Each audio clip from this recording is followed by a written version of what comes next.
अस्सलाम वालेकुम friends, everyday science YouTube channel की एक नई वीडियो में मैं आप लोगों को खुशामदीद कहता हूं। दोस्तों, आज की इस वीडियो में हम 9th क्लास की मैथ की जो न्यू बुक आई है उसके यूनिट नंबर 7 की जायज़ा मश्क 7 या जिसे हम रिव्यू एक्सरसाइज 7 कहते हैं उसका सल्यूशन उर्दू मीडियम में सीखेंगे। अगर हम इसका पहले ही सवाल देखें तो वो कहता है कि हर बयान के नीचे 4 जवाब दिए गए हैं, आपने सही जवाब के गिर्द दायरा लगाना है, यानी कि MCQs हैं जिनको आपने सॉल्व करना है। तो पहले ही MCQs है, वो कहता है कि ढलवान काता शक्ल में ख़त मुस्तकीम के मसावात इस तरह लिखी जाती है। तो ये एक हमारे पास फार्मूला होता है ख़त मुस्तकीम की मसावात के लिए, वो ये है y = C+mx, या इसे हम इस तरह भी लिख सकते हैं y = mx+c। अच्छा, अब दूसरा हमारे पास MCQs है, वो कहता है दो मतवाज़ी खतूत के मिलान अगर हम उर्दू में उसमें इंग्लिश में बात करें तो स्लोप या जिसे हम ग्रेडियंट कहते हैं, वो कहते हैं वो क्या होते हैं। तो जो मतवाज़ी खतूत होंगे ना, मतवाज़ी खतूत यानी कि हम ना कि इस तरह से ना, मैं आपको थोड़ा सा इसका बता देता हूँ कि मतवाज़ी खतूत वो कहते हैं फॉर एग्जाम्पल इस तरह से हों या फिर इस तरह से हो, तो उनका ना कि फासला ना कि बराबर रहे, इनके वो कहता है कि जो स्लोप या ग्रेडियंट या उर्दू में मिलान वो क्या होते हैं, तो वो बराबर होती हैं। तो ये आपने इस पे निशान लगा देना। उसके बाद तीसरे पे आएँ, वो कहता है अगर दो खतूत की ढलवान की ज़रब, यानी कि आप लोग दो खतूत हैं उनके ढलवान मालूम करें और उनको आपस में ज़रब दें, और जवाब अगर आपके पास -1 आए तो वो फिर क्या होंगे, तो ये आपने याद रखना है कि वो अमूदी होंगे। अब उससे आगे चलते हैं हम चौथे पे। तो चौथे में कहता है कि नुकात, यानी कि ये कुछ नुकात दिए हैं P और Q, वो कहते हैं इनके दरमियान आपने फासला मालूम करना है। तो चलें हम ना कि ये इनके दरमियान फासला मालूम करते हैं। फासले का हमारे पास ना कोई फार्मूला होता है x2 - x1 सारे का मुरब्बा जमा, फिर हमारे पास y2 - y1 सारे का मुरब्बा और उसका जज़र हमने लेना होता है। अब यहाँ से देखें, ये हमारे पास P पॉइंट है, ये Q है, यानी ये पहला पॉइंट है, ये दूसरा पॉइंट है। इसका पहला x1 होगा और ये y1 होगा, ये x2 होगा और ये y2 होगा। तो x2 फिर हमारे पास 4 आ गया, यहाँ पे हमने 4 लिख देना, माइनस x1 हमारे पास 1 है, तो ये हमने ना कीमतें पुट करते जाना। उसके बाद अगर हम चलें y2 हमारे पास यहाँ पे 6 आ जाएगा क्योंकि ये दूसरा पॉइंट है, और y1 हमारे पास ना 2 आ जाएगा, और इसकी भी हमने इस तरह से कीमतें पुट कर देनी है। अब यहाँ से 4 में से 1 निकालें 3 आ जाएगा, और यहाँ से अगर 6 में से हम 2 निकालें तो 4 आ जाएगा। इनका मुरब्बा उसी तरीके से 7 आता जाएगा। 3 का मुरब्बा 9 होता है और 4 का मुरब्बा 16 होता है, और इसका जज़र, तो ये हमारे पास 16 और 9 25, तो 25 का अगर हम जज़र लें तो वो हमारे पास 5 के बराबर आता है, यानी कि इसका जो फासला है ना वो हमारे पास 5 के बराबर है। तो यहाँ पे हमने फिर ना कि ये फासला निकालने के बाद 5 पे टिक लगा देना है। अच्छा, उसके बाद अगले अगर हम MCQs पे चलें, वो कहता है कि किता ख़त के सिरों -2 व 4 और 6 व -2 इनका ना के वस्ती नुक्ता क्या होता है, यानी कि अब हमने के वस्ती नुक्ते को मालूम करना है।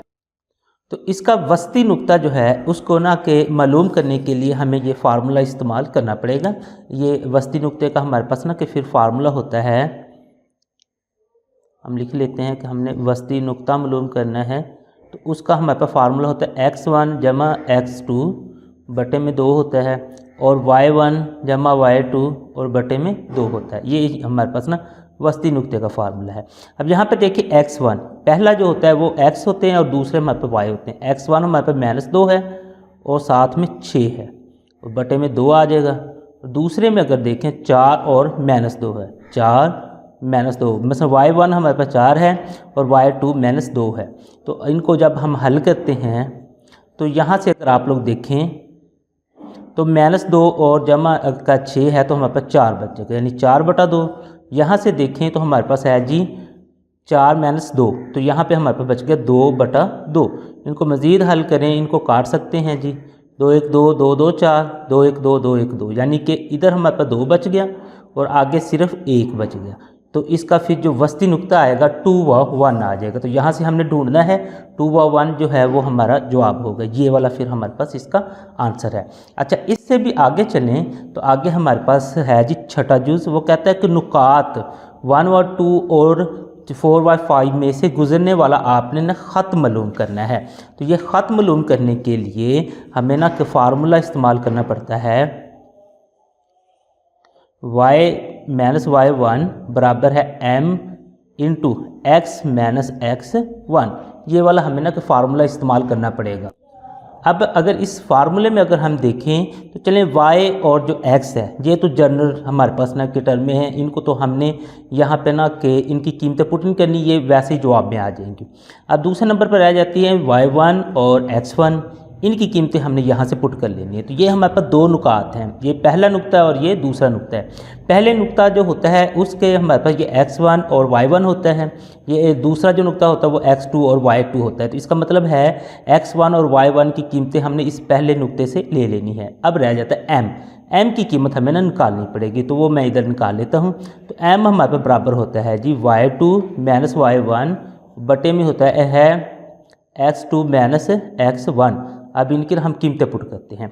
यहाँ पे देखें y2, ये वाला दूसरा नुक्ता है, इसका y2 यानी कि 5 है, और y1 पहले नुक्ते का दूसरा पॉइंट जो है 2।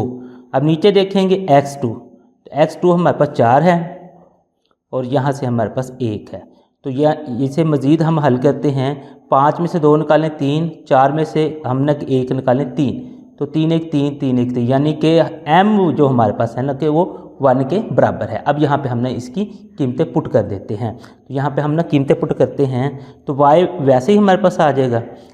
y1 यहाँ पे देखें ना, y1 हमारे पास है जी 2, तो ये 2 आ गया। आगे m जो हमने अभी निकाला 1, उसके बाद x वैसे आ जाएगा, और x1 हमारे पास है 1, तो यहाँ पे हमने इसको 1 लिख देना है। आगे मज़ीद इसे हम हल करते हैं, चूँकि y की जस्ट हमने कीमत निकालनी है तो इसे हम ना कि y के लिहाज से ना हल कर लेते हैं। तो ये 1 को हम मल्टीप्लाई भी करें तो x माइनस 1 ही रहेगा, इसने कीमतें चेंज नहीं करनी। अब ये जो माइनस 2 है उधर जाके प्लस का 2 हो जाएगा, तो ये हमारे पास कुछ इस तरह से बन जाएगी x माइनस 1 और ये इधर आके प्लस का 2 हो जाएगा। तो इसको मज़ीद हल करें तो y बराबर हो जाएगा x माइनस 1 और प्लस 2, यानी कि प्लस का फिर 1 हमारे पास बच जाएगा। y is equal to X plus 1, ये जो हमारे पास है ये वाली, ये इसको हमने टिक कर देना क्योंकि ये आंसर हमने निकाल लिया है। अच्छा, उसके बाद आगे अगर हम चलें तो वो कहता है कि नुक्ता ढलवान शक्ल में ख़त की मसावात क्या होगी। ये जो अभी हमने फार्मूला इस्तेमाल किया था ये नुक्ता ढलवान शक्ल की ख़त की मसावात थी, ठीक है। अब नेक्स्ट आगे चलें तो हमारे पास है जी 8वां जुज़। 8वें जुज़ में कहता है कि 2x जमा 3y माइनस 6 बराबर 0 है।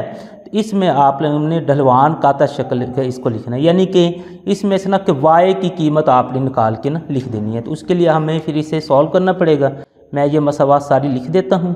मेरे पास मसावात है जी 2x जमा मेरे पास है जी 3y, उसके बाद माइनस 6 बराबर है 0 के। यहाँ से मैंने सिर्फ y की कीमत निकालनी है, तो फिर दूसरी जो रकम है वो मैं दूसरी साइड पे ले जाऊँगा। तो मेरे पास आ जाएगा 3y बराबर है 2, ये जो 2x इधर आके ये माइनस का हो जाएगा, माइनस 2x, ये जमा का माइनस का है तो इधर आके ये जमा का हो जाएगा। अब ये 3 भी मुझे नहीं चाहिए क्योंकि मैंने केले ना के उसकी कीमत निकालनी y की, तो 3 इधर आके ना कि डिवाइड हो जाएगा। अब इसने डिवाइड इसके नीचे भी होना है और इसके नीचे भी होना है।